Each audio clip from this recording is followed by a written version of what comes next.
পৃথিবীতে প্রত্যেকটা জায়গায়, যেই জায়গায় হোক না কেন, সেখানে সৃষ্টিকর্তা, নবী রাসূল, অবতার, যে নামে আমরা ডাকি না কেন, তাদেরকে যে পাঠিয়েছেন, তারা অন্যায়ের বিরুদ্ধে কাজ করে শান্তিময় সমাজ প্রতিষ্ঠিত করে দিয়ে চলে গিয়েছে।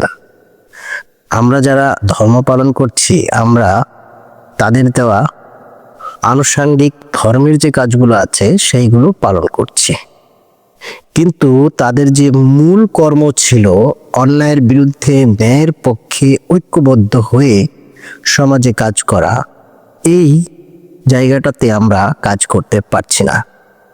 তার কারণটা হচ্ছে, আমরা অন্যায়ের বিরুদ্ধে ন্যায়ের পক্ষে যারা অবস্থান নেব, তারা আমরা একত্রিত হয়ে কাজ করতে পারছি না। আমরা বিচ্ছিন্নভাবে কাজ করছি।